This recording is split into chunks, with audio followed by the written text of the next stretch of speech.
Multan test का पहला दिन 328 रन पर पाकिस्तान के 4 खिलाड़ी पवेलियन लौट चुके हैं।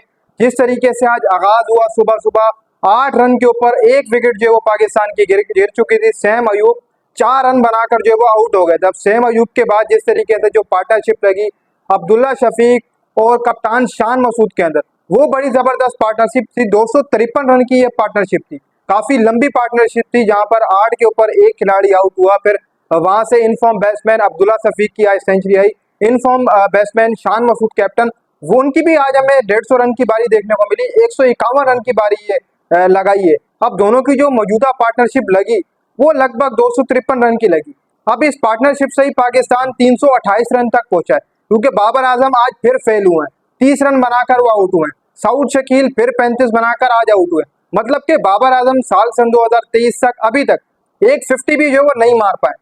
अब बाबर आजम के लिए आज का विकेट आसान था, क्योंकि आज बॉलर विकेट के लिए पर काफी ज्यादा रन दे रहे थे।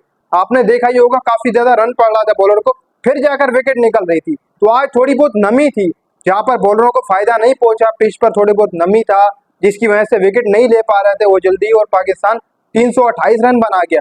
आज बाबर के पास भी एक अच्छा मौका था कि वो आज यहाँ से एक इरा कंट्री के खिलाफ कोई एक बड़ा स्कोर कर पाते, लेकिन बाबर आजम वही बात है कि बिल्कुल इन फॉर्म चल रहे हैं।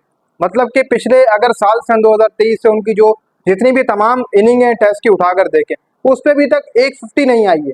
अब्दुल्ला शफीक जिनकी 21 इनिंगें थी, उन्होंने अभी तक कोई 50 स्कोर नहीं की थी, लेकिन आज 102 रन की वो बारी खेल कर गए, वो भी इंग्लैंड के खिलाफ। शान मसूद को दाद देनी पड़ेगी, उन्होंने आज कैप्टनसी का हक अदा किया। 151 रन जो है वो कर गए। सऊद शकील भी अब 35 पर, नसीम शाह भी आउट होकर चले गए। 4 खिलाड़ी पाकिस्तान के आउट। नसीम को तभी भेज दिया 4 के बाद, क्योंकि दिन जो वो एंड हो रहा था, इख्तिताम हो रहा था दिन का। सऊद भी आउट हो गया इख्तिताम के ऊपर। कहीं ना कहीं पर थोड़ा बहुत रोक लेते तो बेटर रहता। बाबर आजम फिर से एलपीडब्ल्यू का शिकार हुए, बाहर जाती हुई बॉल थोड़ा बहुत डिप कर गई थी बॉल, बाबर आजम वहां पर आउट हो गए। विकेट जो बहुत जल्दी बाबर आजम दे रहे हैं, पता नहीं क्या मसले मसाइल है। यहाँ बाबर आजम उस तरीके से नहीं खड़े हो पा रहे हैं जैसे पहले साल सन 2023 में हमें देखने को मिला। 22 वाला बाबर हमें देखने को मिला, वो बाबर आजम अब दूर दूर तक हमें नजर नहीं आ रहा। लेकिन हम उम्मीद करेंगे यहाँ से कि कल पाकिस्तान यहाँ से एक लंबा स्कोर लगा देगा, क्योंकि अभी 328 तक तो पहुंच चुके हैं। कल आपके पास दिन है, यहाँ से 450 पर जाकर आप अपनी इनिंग वापस बुला लें।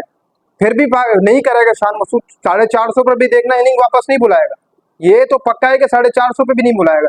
लेकिन यहाँ से सुबह ऐसा ना हो जो पिच के ऊपर ग्रास था वो थोड़ा बहुत कम हो जाए, कल पता लगे स्पिनर्स को फायदा मिले, उनके फास्ट बॉलर्स को फायदा मिले। क्योंकि जो मुल्तान का विकेट है वो डे बाय डे सबको फायदा देगा। आज बैटर्स को फायदा हुआ है, कल स्पिनर्स को भी हो सकता है, फास्ट बॉलर्स को भी हो सकता है, कुछ कहा नहीं जा सकता। इसलिए कल कहीं ना कहीं पर पाकिस्तान 400 तक पहुंच जाए या 450 तक एक अच्छा टोटल बना लेता है, तो फिर इंग्लैंड को पाकिस्तान फंसा लेगा। क्योंकि इंग्लैंड फिर ड्रिप में, फिर थोड़ी बहुत इंग्लैंड की एक्सपीरियंस वाली टीम है, थोड़ी बहुत नहीं है। कुजो का आप सबको पता है कि डेब्यू भी है, कई लड़कों का डेब्यू, लीच का डेब्यू, काफी लड़कों का डेब्यू उनकी तरफ से। कहीं ना कहीं 400 के बाद अगर पाकिस्तान हाल हो जाता है या डिक्लेयर करता है 400 के बाद 450 पर जाकर, तो फिर कहीं ना कहीं पाकिस्तान को फायदा भी होगा। क्योंकि जो पिच के ऊपर थोड़ा बहुत ग्रास है, जो नमी है, वो खत्म हो जाएगी तीसरे दिन के अंदर।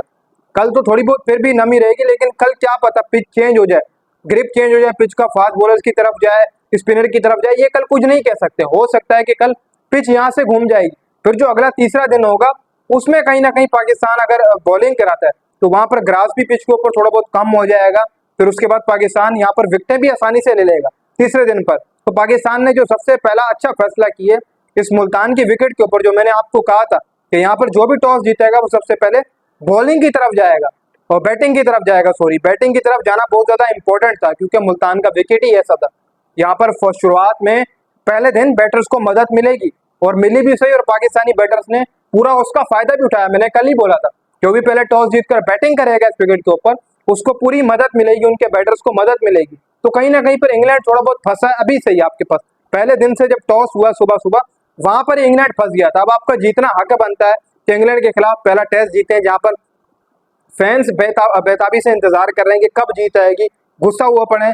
बाबर आजम तो चल नहीं रहे, बाकी देखो किस तरीके से पाकिस्तान टेस्ट घेरती है, क्योंकि अभी कब्जे में आपके, अभी आपके कब्जे में। कल आप एक अच्छा टोटल लगाकर इनिंग डिक्लेयर कर दे, इंग्लैंड की बैटिंग आ जाएगी। कहीं ना कहीं आपकी जब बॉलिंग होगी, कहीं ना कहीं मैं समझता हूँ कि आपको फायदा मिलेगा। अब देखो, लेट्स सी, शान मसूद ने तो कहा है कि हम कल के दिन एक लंबा टोटल लगाने की कोशिश करेंगे बोर्ड के ऊपर। अब देखो शान मसूद किस स्टैंड से जो है वो आगे प्लेयर्स को भेजते हैं, किस स्टैंड से जो है वो आगे प्लेयर आते हैं पाकिस्तान की, क्या बैटिंग करते हैं, कहाँ तक टोटल जाएगा, क्योंकि कुछ कहा नहीं जा सकता कल सुबह क्या पिच होगी, किस तरफ जाएगी, ये कुछ नहीं कह सकते।